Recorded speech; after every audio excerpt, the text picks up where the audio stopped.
हवेली के उस कमरे में धीरे धीरे धुआं भरने लगा। धुएं के कारण अनंग पिशाच को छोड़कर सभी लोग दम घुटने के कारण खांसने लगे।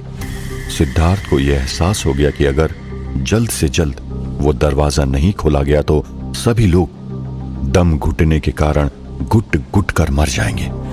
सिद्धार्थ को जो करना था जल्दी करना था। अब सोचने समझने का समय नहीं बचा था। सिद्धार्थ यहां वहां पर देखने लगा कि उसे कोई सुराग मिल जाए कि दरवाजा कैसे खोलना है। उस कमरे में 4 दीवारों के अलावा और कुछ नहीं था और दीवारों के ऊपर सजाए हुए जानवरों के सर, जो किसी समय में किसी राजा ने शिकार करके लगाए होंगे।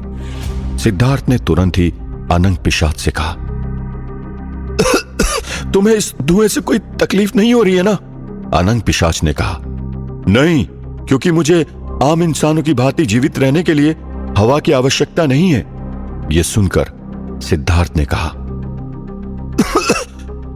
तो हमारी मदद करो। जिन जानवरों के मुंह से धुआं निकल रहा है उसको रोकने का प्रयत्न करो।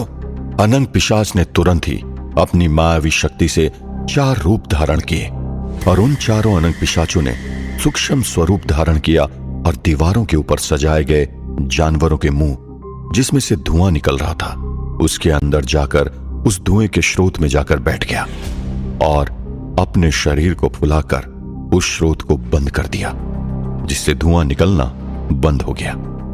धुआं तो बंद हो गया, लेकिन उस कमरे में पहले से ही काफी धुआं भर चुका था और उस धुएं को बाहर जाने का और कोई रास्ता नहीं था। सिद्धार्थ अब उस दरवाजे को गौर से देखने की कोशिश करने लगा, लेकिन धुएं के कारण उसकी आंखें जलने लगी थी और आंखों में से पानी बहने लगा था, जिसके कारण वहां वो ठीक से देख नहीं पा रहा था।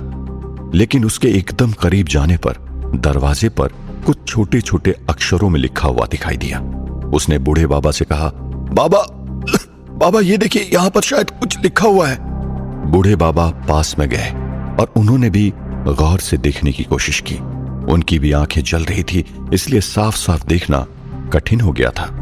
इसलिए बूढ़े बाबा ने अपनी झोली में से कुछ राख निकाली और दरवाजे के उस हिस्से पर वो राख मल दी, जिससे वो अक्षर साफ साफ दिखाई देने लगे। उस दरवाजे के ऊपर लिखा हुआ था, 4 पशु, एक 4 नाम, एक समान कुछ 4 में, मिर्ग कांपे जिस अंग से उस अंग संग द्वार खुले। ये पढ़कर सिद्धार्थ और बूढ़े बाबा दोनों एक दूसरे की तरफ देखने लगे। सिद्धार्थ ने कहा, यह पहली सुलझ गई तो यह दरवाजा भी खुल जाएगा।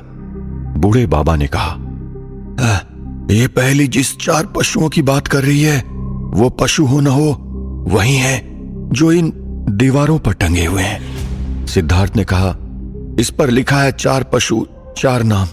ऊपर जो 4 पशु हैं वो है सिंह, चीता, बाघ और भालू। पहली में आगे लिखा है कि चारों में से कुछ एक समान है। गौरी ने कहा, चारों ही मांसाहारी प्राणी हैं। बूढ़े बाबा ने कहा, बराबर है। सिद्धार्थ ने कहा, मिर्ग कांपने जिस अंग से उस अंग संग द्वार खुले। इसका अर्थ यह कि हिरण इन पशुओं के जिस अंग को देखकर कांप जाता है उस अंग के साथ यह द्वार खुलेगा। इस वाक्य का अर्थ क्या हो सकता है? सुजान ने कहा, हिरण बाघ के नाखून और दांत देखकर डर जाता है। बूढ़े बाबा ने कहा, नाखून तो यहां पर है नहीं, यहां पर सिर्फ उनके दांत है और उनके दांतों को एक साथ मिलाने से यह द्वार खुल जाएगा। लेकिन कैसे, यह मेरी समझ में नहीं आ रहा। बूढ़े बाबा ने इतना कहा ही था कि अचानक अनंग पिशाच धुएं के दबाव को कुछ और देर रोक नहीं पाया और चारों अनंग पिशाच उन जानवरों के मुंह से उड़ते हुए बाहर निकले और एक दूसरे से टकराकर नीचे गिर गए। उनके बाहर निकलते ही दुगनी तेजी से धुआं फिर से कमरे में भरने लगा। अनंग पिशाच के बाकी के रूप फिर उसमें समा गए। अनंग पिशाच ने कहा, क्षमा करना, उस धुएं को और अधिक देर तक रोक पाना मेरे सामर्थ्य के बाहर है। इनके पास अधिक समय नहीं बचा था। उन्हें जल्दी से जल्दी उस पहेली का हल ढूंढकर दरवाजे को खोलना था। सुजान ने कहा, मुझे एक कोशिश कर लेनी चाहिए। यह कहकर सुजान ने अपनी मायावी शक्ति से अपना हाथ लंबा किया और जानवरों के दांत तोड़ने की कोशिश करने लगा। कमरे में बढ़ते जा रहे धुएं के कारण अनंग पिशाच को छोड़कर बाकी सबका दम घुटने लगा था। सबकी आंखों से पानी निकल रहा था और सब जोरों से खांसने लगे थे। सुजान भी खांसते हुए किसी तरह उन जानवरों की दांत तोड़ने की कोशिश कर रहा था। तब बूढ़े बाबा ने कहा, अब सौम्य परी ही हमें बचा सकती है। सिद्धार्थ, सौम्य परी का आह्वान करो। सिद्धार्थ ने सौम्य परी का आह्वान किया। कुछ ही देर में पीछे सुरंग के दरवाजे से सौम्य परी की आवाज आई, सिद्धार्थ, मैं इस दरवाजे के उस तरफ आने में समर्थ नहीं हूं। यह दरवाजा शैतानी शक्तियों के साथ बना हुआ है और मैं इस दरवाजे को पार नहीं कर सकती और ना ही मेरी शक्तियां इस दरवाजे के उस पार जा सकती है। यह सुनकर सब बेहद घबरा गए और उनकी आखिरी उम्मीद भी टूट चुकी थी। कुछ ही समय में पूरा कमरा धुएं से भर गया और सबसे पहले गौरी बेहोश हो गई। उसके बाद सिद्धार्थ भी उस धुएं को सहन नहीं कर पाया और वो भी बेहोश हो गया। बूढ़े बाबा भी बेहोश होने की कगार पर आ चुके थे। सुजान के साथी भी बेहोश होने वाले थे कि अचानक से दरवाजा खुल गया और दरवाजे के खुलते ही सभी धुआं दरवाजे के बाहर चला गया। जानवरों के मुंह से धुआं निकलना भी बंद हो गया और कमरा धुएं से खाली हो गया।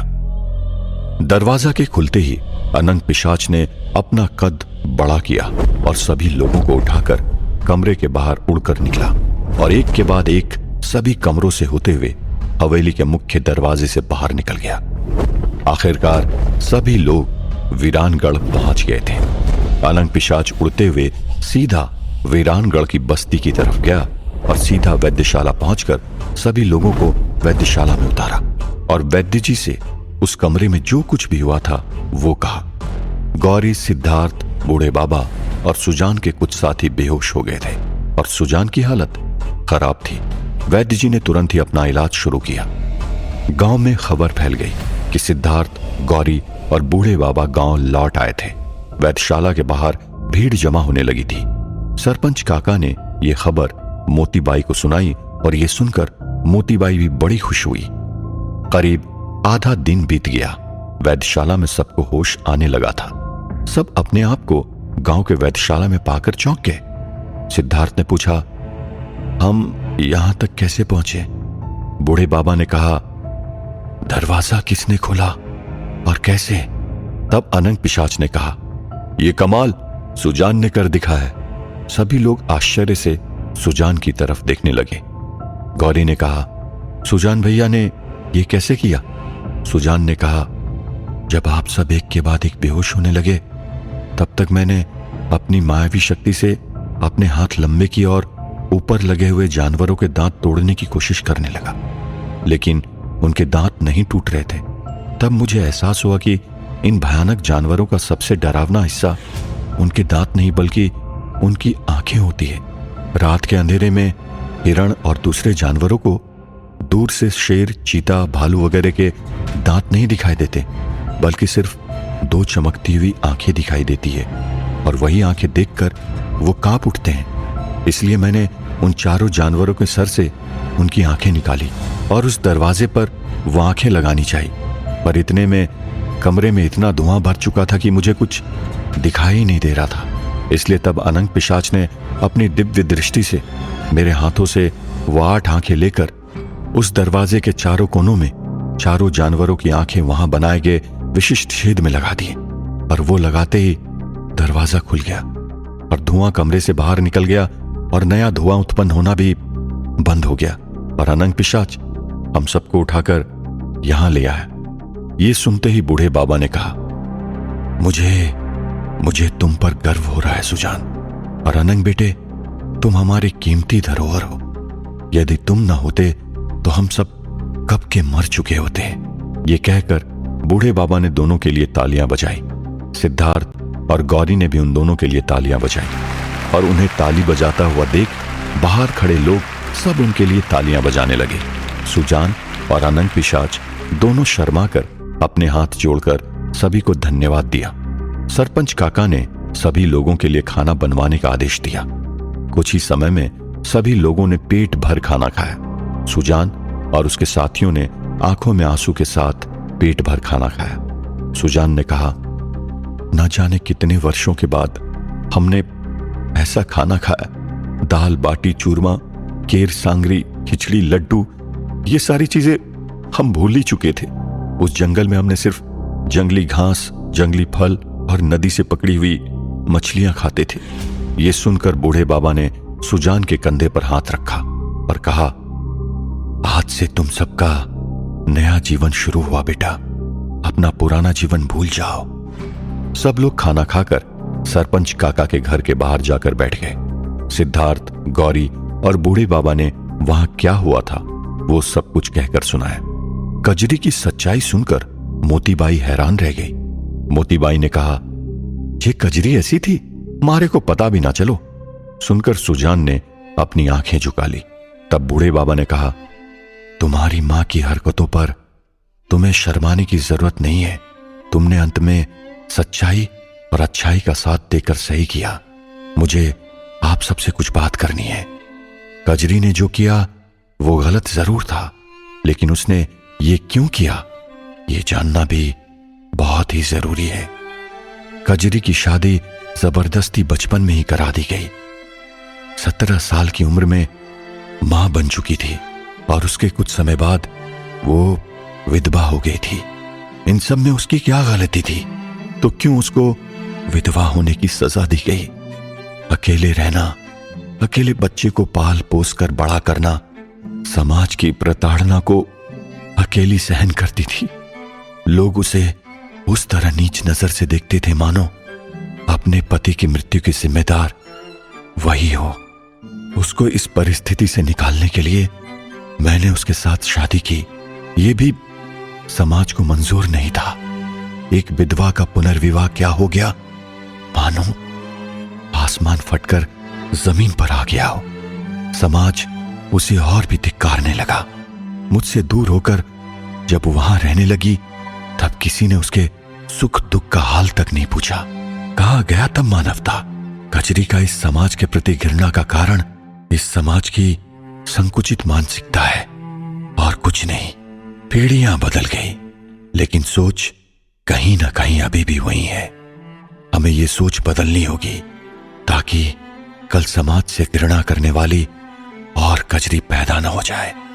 इस तरफ बूढ़े बाबा लोगों को ज्ञान दे रहे थे और उस तरफ अपनी बेटियों को ढूंढते हुए काम की संभोग की देवी कमुतकारिणी उस गुफा में आई और अपनी दोनों बेटी कामंदिनी और कामंदिता को मृत देखकर हैरान रह गई और जोरों से चिल्लाई। क्या अपनी बेटियों को मृत देखकर कमुतकारिणी चुप बैठेगी या उनका बदला लेने वीरानगढ़ पहुंचेगी? क्या नई आफत लेकर आएगी ये संभोग की देवी? अब कौन सा नया अध्याय शुरू होने वाला था वीरानगढ़ के नसीब में? जानने के लिए सुनते रहिए वीरानगढ़, ओनली ऑन पॉकेट FM।